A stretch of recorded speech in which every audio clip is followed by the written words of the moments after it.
Hola, soy Matías Tabil de Asociación Libre y hoy, ¿saben con quién estamos acá?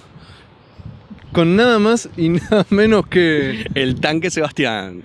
Y le damos la bienvenida a un nuevo P. Y R. Este es el número 24, Sí. que ya es mes de diciembre, el último del año, último PIR oficial, vamos a decir, porque después vamos a hacer como hicimos el año pasado, un PIR con los mejores momentos de los PIR, las mejores preguntas. De todo el año. Que la verdad que el año pasado yo siento que lo tenía mucho más claro cuáles eran las mejores. Este año es como que siento, se me recomplica. Claro. Y por eso le vamos a pedir un poco ayuda a ustedes y que nos dejen abajo, si recuerdan, las preguntas que más le gustaron a ustedes de los PIR de este año, del 13 al 24, para hacer el PIR de fin de año donde elegimos las mejores, hacemos el episodio especial. Buenísimo. Tanque, ¿qué significa el número 24 en la numerología caldeo-hebrea? Bien, el 24 es uno de los números más afortunados que existen en la numerología caldeo-hebrea. Es un número que promete dinero. Es un dinero, ya es un dinero. Promete dinero, amor y algo más que no me acuerdo qué mierda es. Pero ya con dinero y amor yo compro, yo lo empiezo a utilizar. Y algo más, que no lo recuerdo, ¿no? Pero... Bien. De hecho no lo busqué específicamente para porque más o menos lo tenés. Lo tenía más o menos, sí. Bien. Sí. Perfecto, así que suertudos los del 24. Sí. Hoy tenemos unas preguntas, la verdad, a mí me parecen increíbles. Son muy buenas preguntas, muy extensas. Sí, o sea que nada, eran tensas y ahora ya no lo son más. Claro. Eran tensas y ahora son tensas. Fueron tensas alguna vez. Claro. Así que seguramente sea un episodio largo. Tanque, dispara la primera. Bien, vamos con la primera pregunta que dice... Esta pregunta es de Stefano Díaz y dice: hola chicos, ¿cómo están? Tengo una pregunta, no sé si de pronto ya la han tratado. Hace 8 meses más o menos estoy en análisis. Siento que si bien han pasado cosas, percibo que no avanzo mucho. Cada día que voy hablo de cuestiones aparentemente distintas, relaciones, familia, sexualidad, etcétera, etcétera. Sin embargo, siento que nunca llego a nada. Eso me frustra y me da mucha rabia. Además, siento que últimamente he estado en un estado de ánimo muy bajo. Incluso he pensado en desistir. Las preguntas que tengo son: ¿qué puede estar pasando? ¿Es normal esto? Muchas gracias, saludos. Bien, Estefano, buenísima tu pregunta. Mirá, es una pregunta difícil de responder en materia de estar seguro qué es lo que pasa en tu caso particular, porque no conozco tu análisis, solo conozco lo que vos ponés en esta pregunta. Pero a grandes rasgos me parece que pueden pasar dos cosas. Una, que vos efectivamente estés hablando y tu analista no te esté escuchando, o sea, no esté pudiendo encontrar qué de lo que vos hablás es lo que está en juego, por dónde pasa el conflicto inconsciente, digamos, poder escuchar más allá de lo que se dice en el discurso concreto. Eso puede pasar, pero también puede pasar, y esto es muy general, igual lo otro también es muy general en los análisis. También es muy general, sí. Pero digo, esto también es muy general y es lo que yo te podría preguntar a vos, un poco aconsejar, es si realmente sentís que estás hablando todo lo que querés hablar. Porque muchas veces pasa, te diría que pasa en casi todos los análisis, en mayor o menor medida, que uno va y las cosas más importantes van apareciendo después, muchas veces porque uno no se anima a decirlas en primera instancia y a veces uno ni sabe que están ahí porque son como muy inconscientes. Muy inconscientes, claro. Y dice... Me ha pasado en mi propio análisis o en análisis de pacientes, que digo, mirá cómo aparece por primera vez esto que es como tan el carozo de lo que está en juego, y a veces uno tiene la expectativa también de ir a análisis y hablar sin poner en juego las cosas importantes, porque obviamente son las más difíciles de hablar, las más dolorosas, donde uno pone en riesgo algo de su narcisismo. Entonces las evita y piensa que solo por hablar puede llegar a algún lado. Eso para mí puede restar en juego, que por alguna razón vos no estés hablando realmente de lo que estás hablando, ¿viste? De lo que querés hablar. Y eso pasa en muchos análisis y a veces me ha tocado decirlo efectivamente, o mismo con la sensación de los pacientes. Me ha pasado de pacientes que terminan la sesión y dicen, me quedé con sabor como que no hablamos de lo que yo quería hablar o o como que se quedaron como con algo atragantado, y yo le digo, y bueno, capaz hay algo como que vos querías hablar y no llegaste a poner en juego en el análisis. Y en general, como digo, esas cosas para mí tardan y uno tiene que estar dispuesto a pasar por esa frustración, creo también, ¿viste? Porque él lo habla como que me estoy frustrando, por ahí esto no va a ningún lado y por ahí tenés que transitar esta parte. Hay momentos del análisis que uno dice, che, dejo, sigo, me sirve, y de repente, pum, algo cambia, ¿viste? Como que hay momentos que son así y hay Eso que también aprender a transitarlos. Eso también es verdad. Pero para mí, para que se llegue a algún lado, uno tiene que estar dispuesto a hablar de ciertas cosas que son incómodas. Como que por hablar no se llega a ningún lado. Capaz estás hablando y tu analista no te está sabiendo escuchar. A esto yo lo que te preguntaría, no para que lo pongas abajo, sino para que lo pienses, digo, ¿cuál fue tu motivo para ir a análisis? ¿Cuál fue el motivo de consulta? ¿Fue un motivo claro? ¿Fue un motivo ambiguo? ¿No se llegó a encontrar el motivo? ¿Quedó sin explorar ese motivo? ¿Viste? En general, ese es un buen puntapié inicial para empezar a hablar. Pero bueno, nada, buenísima tu pregunta, Estefano. Tanque, vamos a la segunda. Bien, segunda pregunta es de Alicia. Dice, hola, ¿se puede cambiar el deseo inconsciente luego de saber de dónde viene y cómo surgió en nosotros? Aunque ese deseo no sea, digamos, para tanto, o sea, como que es aprobado por la sociedad, pero no querido por uno. Uy, no sé si se entiende, besos. Y aquí... Yo le contesté exactamente, abajo. Asociación Libre dice, hola Alicia, en general uno no tiene mucho control en cuanto a lo que desea. Y bueno, Alicia dice, entonces, ¿cuál es el sentido de hacer terapia? Esta pregunta me parece espectacular, Alicia, y muy sincera, la verdad. Y la voy a tomar como punto de partida para hablar hacer una distinción que para mí es fundamental en el trabajo del análisis, que es esta. Muchas personas tienen la esperanza, y te diría, no solo los pacientes, sino muchos analistas con quienes yo no comparto postura, tienen la idea de que el deseo inconsciente, digamos, o eso que uno repite y que por lo que sufre, digamos, el goce, ese famoso... La pulsión. La pulsión que insiste y que sin embargo a uno lo hace sufrir. Dice, ¿por qué repito siempre esto? Y se ve que algo de esto deseo, pero ¿por qué será? Y uno tiene la idea de que si uno busca la raíz en algún trauma, de que en la niñez, de que pasó tal cosa, de que tu viejo no sé qué, uno dice, lo hacía por esto y entonces no lo hago más. Claro. ¿Viste? Y como dice, esta pulsión dañina que estaba en mí, que yo no quiero que esté ahí, buscando las causas, la voy a poder cambiar y va a desaparecer. Y eso es falso, por lo menos desde mi posición, desde como yo entiendo el análisis. Para mí, el análisis es más como un proceso de duelo en algún punto, en el cual uno va diciendo, uy, esto que yo hago y que no quiero repetir, es como digo, bueno, capaz hay una parte que sí quiere hacerlo, pero no, porque si lo hago soy un hijo de puta, o soy tal cosa, o qué sé yo, y es tipo, bueno, y como va aceptando que capaz eso que se repite más allá, es algo muy propio de uno, no solo de uno, es como algo muy propio de uno que está desalojado, pero aunque está desalojado, insiste más allá de la voluntad consciente de uno, es el inconsciente. Y la famosa frase de Freud que dice, Wo es war, soll ich werden, ahí tipo la estoy tratando de pronunciar re bien. Donde el ello era, ¿no? Donde el ello era... El yo debe advenir. El yo debe advenir, que Lacan traduce en vez de yo, dice sujeto para distinguir del yo, que es como el narcisismo, la parte consciente, dice como el sujeto, como la parte más propia. ¿Qué significa? ¿Significa que uno tiene que desplazar al ello y apoderarse de esa parte? No.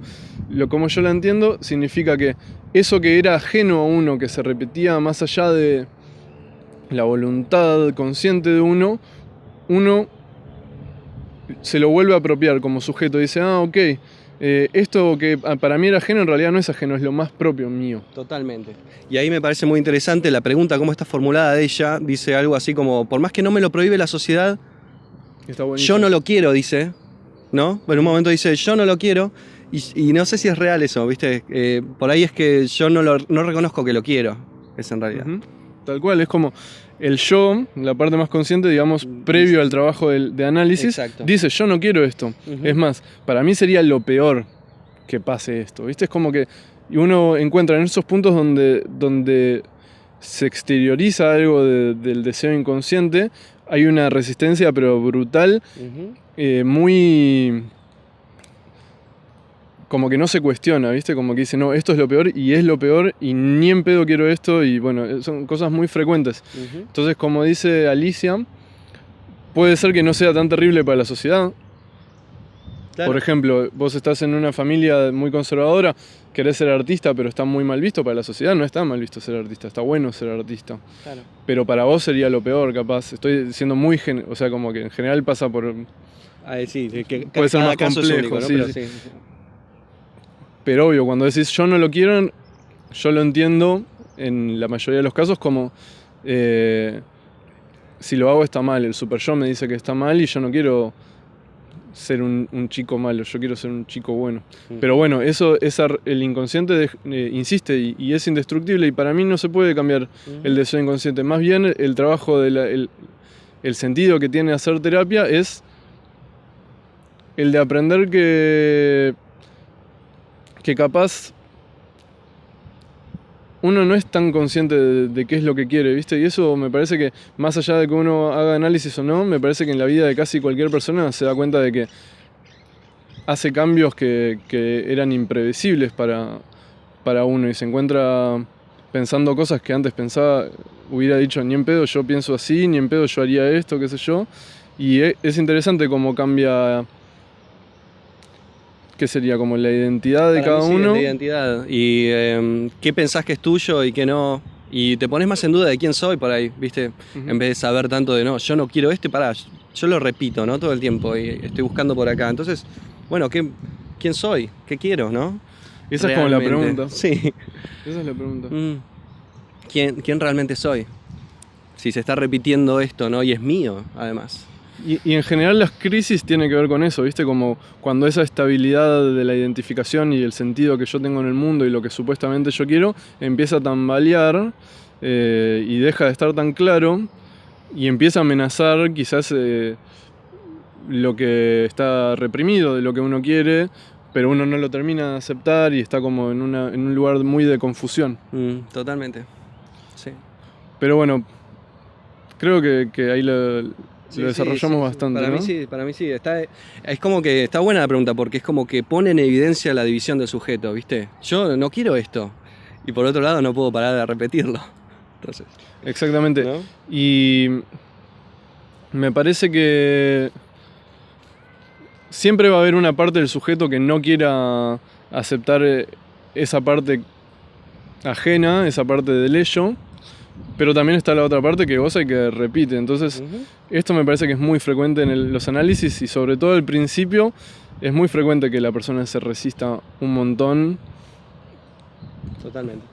Y ahí es donde, por ejemplo, Jorge Reiter decía como que el análisis tiene algo de estafa porque la persona conscientemente va a no querer hacer eso y uno es como que en realidad escucha que capaz sí, y hay que darle lugar a eso, donde capaz la psiquiatría o otras ramas de la psicología de la conciencia buscarían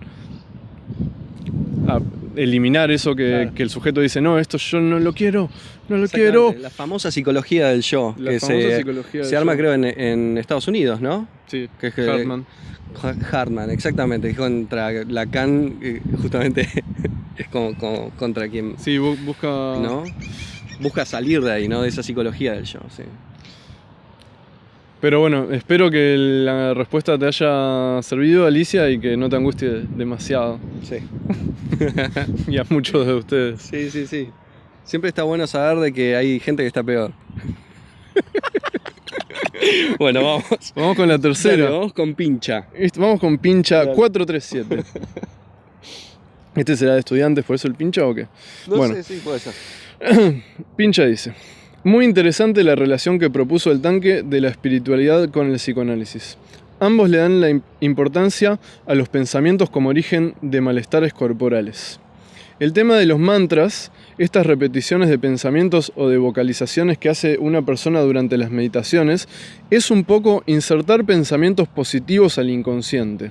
Mi pregunta para el próximo PIR es: ¿cómo tomarían la idea de que estos mantras en las meditaciones sean partícipes en la terapia? ¿Lo tomarían como una buena forma de empezar a dominar el inconsciente? ¿O lo ven como algo lejano al objetivo del análisis, desde el punto de vista de que el sujeto debe aceptarse a sí mismo y estos mantras serían un poco violar su esencia o verdaderos pensamientos? Que están muy conectados con lo que hablábamos recién. Sí. Bueno, a ver, pincha. Muy buena pregunta. Lo que me pasa con esta pregunta es que antes de que inicies la pregunta hablas un par de cosas de los mantras y hay un par de, digamos, suposiciones ahí que haces que no son del todo, en realidad no son certeras.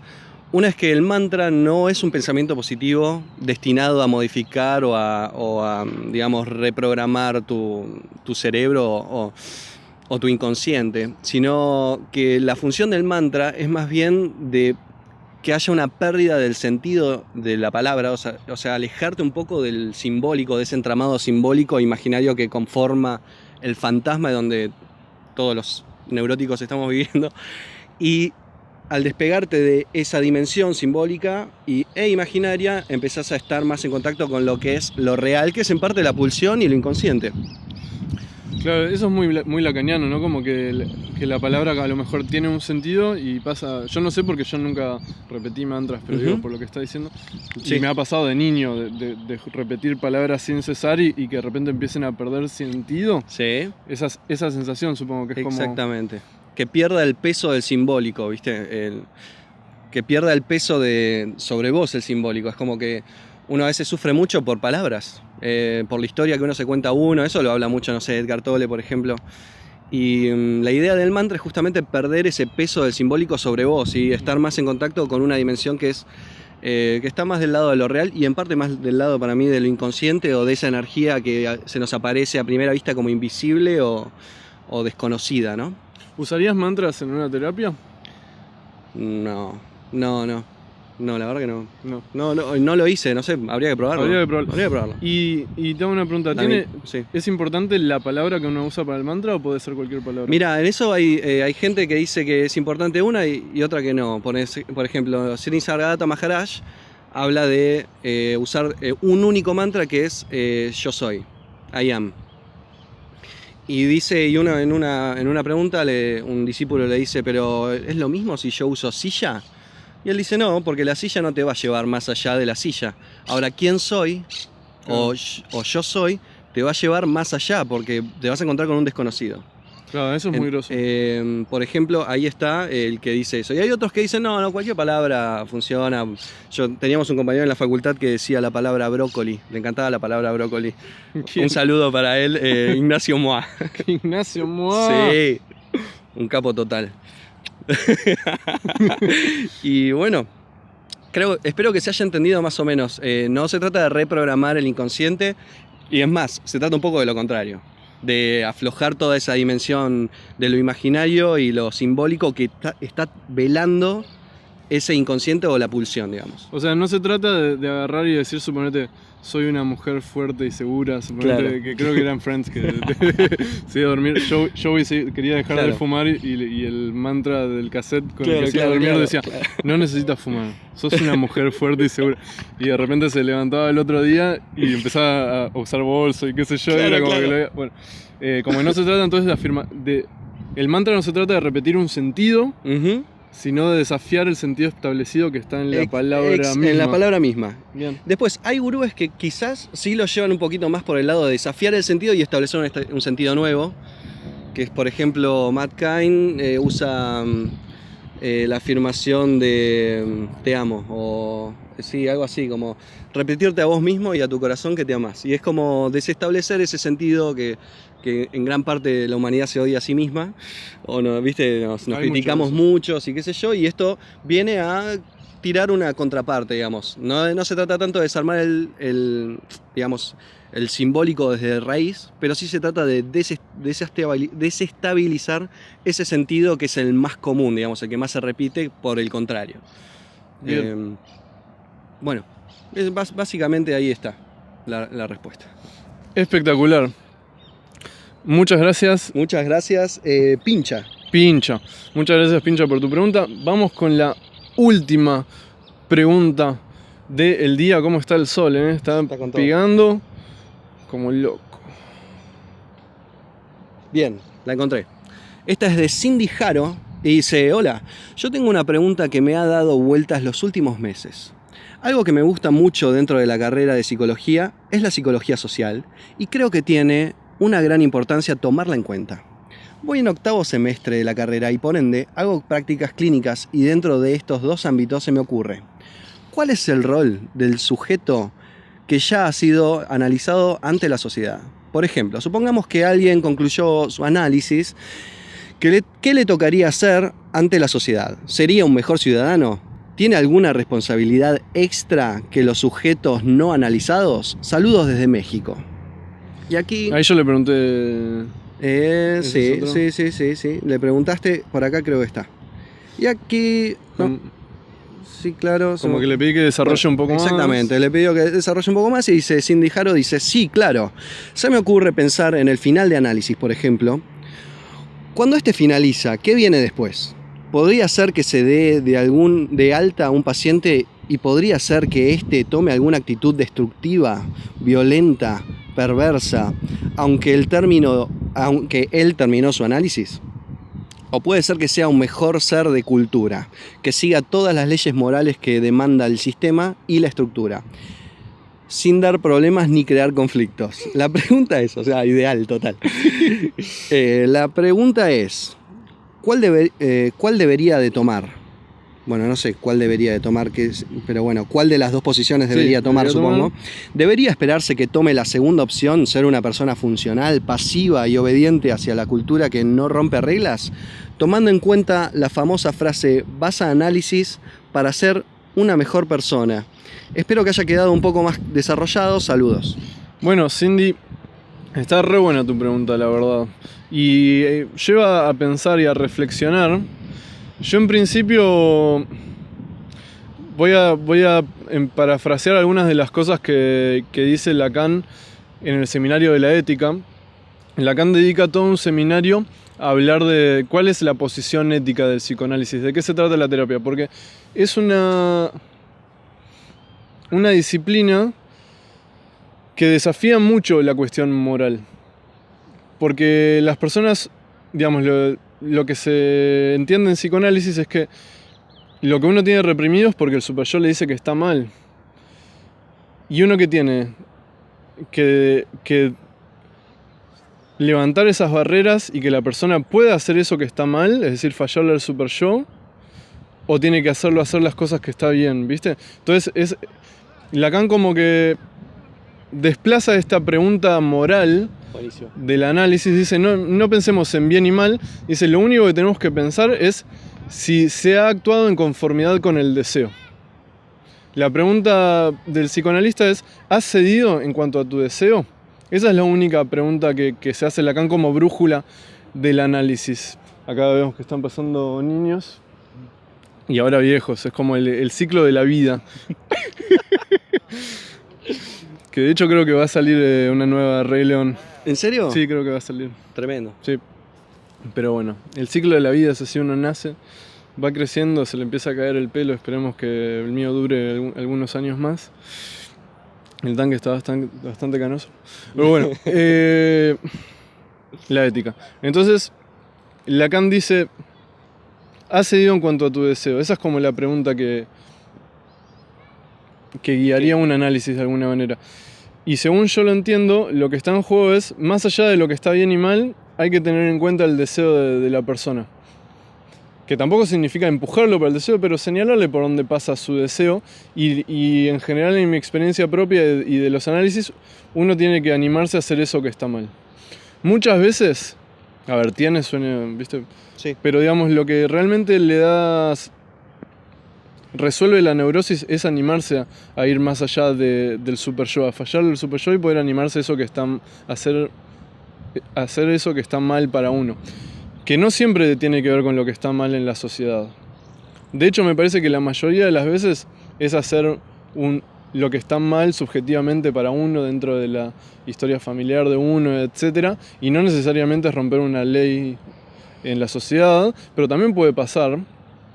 Y el psicoanálisis es una disciplina que tiene ese conflicto porque justamente es tipo, bueno, pero si quiere hacer esto, pero moralmente capaz no está, ¿viste? Entonces es un poco el conflicto en el cual se encuentran los analistas y que muchas veces asusta a los propios analistas porque dicen, no, pará, si mi paciente hace estas cosas, ¿qué significa de mí que soy su analista?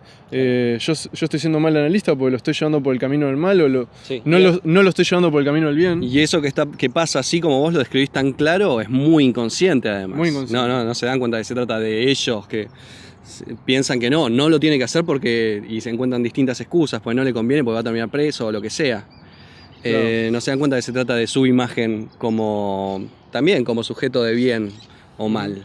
Que eso es, casi te diría, uno de los mayores obstáculos que uno se puede encontrar como analista es, el paciente está haciendo algo malo, no, lo tengo que llevar por el camino del bien, lo tengo que llevar por el camino del bien. Y ese para mí es cuando empezás a sesgar la escucha, a no escuchar que, bueno, eso que está mal es lo que viene del inconsciente, capaz no es exactamente lo que está haciendo, capaz eso es símbolo de otra cosa que al final no termina siendo tan malo, Claro. pero tampoco uno tiene que esperar tiene que estar dispuesto a aceptar que el paciente va a ir por donde tiene que ir.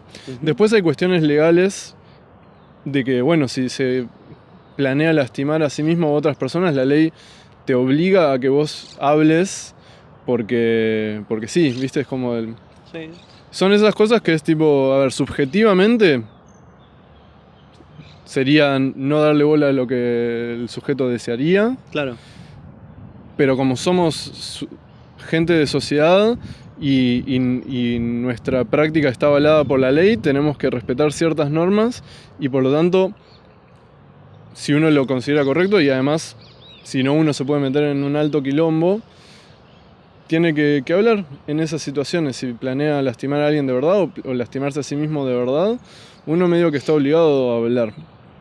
Entonces es una cuestión espinosa, es una cuestión bastante complicada. Lo que sí estoy seguro que la posición subjetiva de alguien que se analizó no es la de obedecer todas las normas, hacer todo lo que está bien y no molestar a nadie. Porque eso es como un poco la posición neurótica, como decir, en general el deseo propio uno lo siente como que molestaría al otro. A veces lo proyecta sobre la sociedad, pero muchas veces tiene que ver con la historia personal de uno y dice, no, pasa que si yo hago esto lo voy a molestar, entonces yo quiero ser un buen chico y lo reprimo y bueno, Claro. uno de a poco va animándose a molestar un poco más, de alguna manera. Buenísimo, muy bueno, muy bueno. Lo cual no quiere decir, perdón, ahora te dejo, lo cual no quiere decir que uno se vuelva un perverso así tipo resarpado cuando termina el análisis. Claro. Que podría pasar, pero no necesariamente es así. Y me parece que cuando uno termina el análisis, necesariamente es porque transgrede normas superyoicas, sobre todo no necesariamente sociales, pero Ajá. superyoicas, que a veces también son sociales. Pero eso no implica para mí que seas peor persona. Y de hecho, si me pedís una opinión personal, no basada en ninguna estadística ni nada, sino por intuición y por lo que yo veo, me parece que una persona analizada en general es una mejor persona al fin y al cabo. Como que capaz puede hacer cosas que están mal, pero hay muchos menos fantasmas que nublan su esencia, ¿viste? Está mucho más claro lo que está en juego de verdad. Yo creo que se enoja menos por boludeces, suponete, hace menos escándalo por boludeces porque muchas veces esas son formas de manifestar cosas que están como reprimidas, ¿viste? Como, siento que en general es una persona y que tiende a ser más empático con las demás personas también. No digo que necesariamente sea así, pero por intuición yo pienso que una persona analizada, contrario a lo que dije antes, tiende a ser mejor persona. Pero para mí es falso esa frase que dijiste de que uno va al análisis para ser mejor persona. Totalmente. Uno va al análisis porque, me parece, porque uno sufre, porque uno está angustiado y porque quiere resolver ciertas cuestiones propias, pero no sé. ¿Vos qué pensás, Tanque? Está buenísimo, yo estoy muy de acuerdo con todo lo que decís y tengo poco que agregar, la verdad. En esto se me ocurre una entrevista que le hacen a Hoyo, que le dicen, uno debería luchar contra la injusticia. Y él dice, uno no debería tener deberías ni no deberías. No simplemente debería vivir espontáneamente, como bueno. Y en eso es gracioso, pero es un debería que se te puede transformar en un deberías. Pero él está apuntando a un no debería en realidad. A un fin del deberías. Todo se puede transformar en un debería, ¿viste? Exactamente. Pero paradójicamente, bueno, no encuentro otras palabras para decirlo, pero creo que por eso dice uno debería no tener deberías ni no deberías. Claro. Está Así buenísimo que, eso. sí, Hoyo siempre es muy bueno con las frases. es muy bueno hablando. Y me hace acordar a, por ejemplo, cosas que pasan en las neurosis en general, de que a lo mejor uno desea algo, efectivamente, y efectivamente es un deseo genuino de uno, pero por alguna razón ese deseo de repente queda muy capturado por la demanda, y de repente se le vuelve una demanda a eso, Totalmente. lo que uno deseaba antes. Pasa un montón eso. Pasa un montón. ¿Y qué significa? Que uno tiene que hacer lo contrario. Y viste, es como casi Sí. trascender esa cuestión de obedecer o desobedecer. Y Claro. es como. Desmenuzarlo un poco y ver dónde es que aparece la demanda y dónde es que está el deseo, ¿viste? Porque a veces se puede como desmenuzar eso en el análisis. Muchas veces en esos casos, para mí, más allá de la cosa particular, de si es demanda de hacer eso, en general para mí pasa más por un lugar de la demanda está en cómo hacer eso. Claro, totalmente de acuerdo. ¿Me entendés? Sí, totalmente de acuerdo. Pero bueno, igual no es algo que uno se lo pueda así proponer, es como algo que se va dando en el análisis en sí mismo. Sí. Y después con esto es como que la pregunta está medio formulada como alguien ha analizado cómo termina, nadie sabe cómo termina. Eso es como, es un signo de interrogación, ¿viste? Por ahí termina escribiendo libros, por ahí termina, no sé, estando en silencio durante 2 años. Nadie sabe. Nadie sabe. Es muy particular. Es muy particular. Pero está muy buena la pregunta. Y bueno, me parece que llegamos al final del PDR, entonces muchas gracias a todos por sus preguntas, estuvieron increíbles. Si quieren que respondamos las suyas, no se olviden de dejarlas acá abajo y las vamos a tener en cuenta para el primer episodio del año próximo, el de enero, que va a estar buenísimo. Y como dije antes, si recuerdan PDRs que los flashearon, que les gustaron mucho, anteriores o preguntas específicas, déjenlas acá abajo porque nos sirve para armar el PIR de fin de año con las mejores preguntas de todo el fucking año. Así que, muchas gracias y la seguimos la próxima sesión.